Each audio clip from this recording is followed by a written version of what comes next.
Lalu bab 3 yaitu sumber-sumber hukum internasional bagian 1 dan 2. Yang pertama, sumber hukum formil dan material.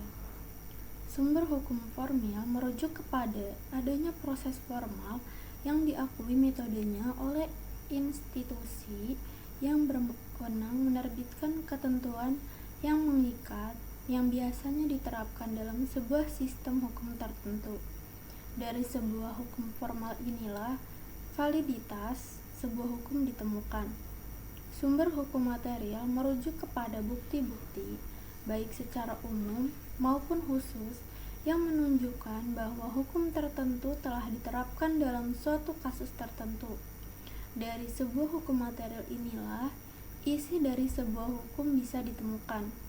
Dengan kata lain, sumber hukum material memberikan isi dari hukum, sementara hukum formil menerbitkan kewenangan dan validitas pemberlakuannya. Pada pasal 38 ayat 1 dari Piagam Mahkamah Internasional atau International Court of Justice menyatakan bahwa dalam memutuskan sebuah perkara yang diajukan, mereka akan merujuk kepada sumber-sumber hukum sebagai berikut.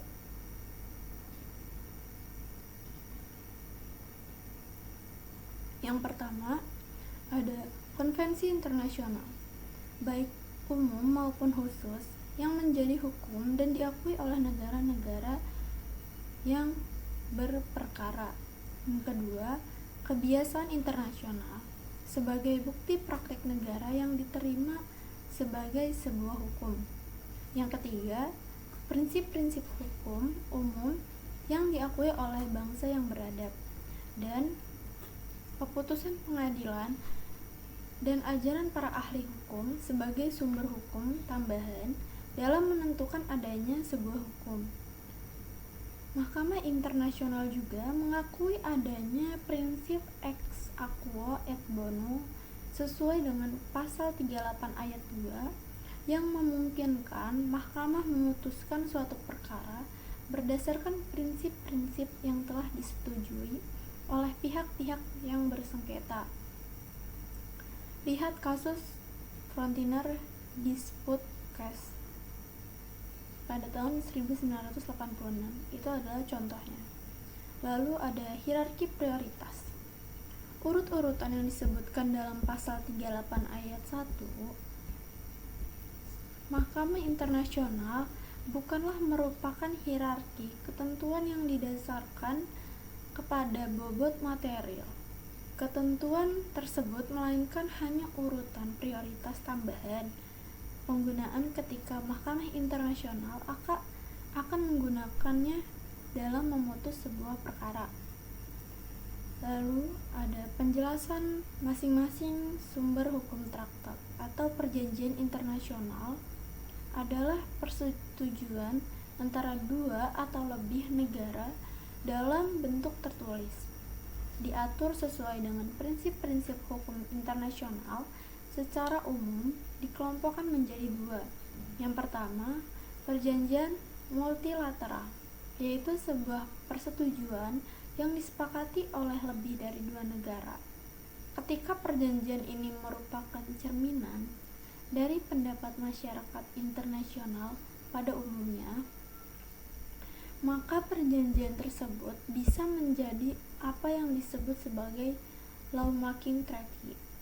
Traktat yang membuat hukum perjanjian ini menciptakan norma umum hukum yang akan dipakai oleh masyarakat internasional sebagai prinsip utama di masa mendatang guna menyelesaikan suatu perkara di antara mereka.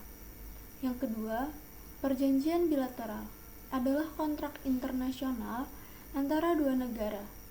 Tujuan perjanjian ini adalah menetapkan kewajiban-kewajiban hukum tertentu dan segala akibatnya jika melakukan atau tidak melakukan kewajiban tersebut terhadap pihak yang menandatangani kontrak tersebut.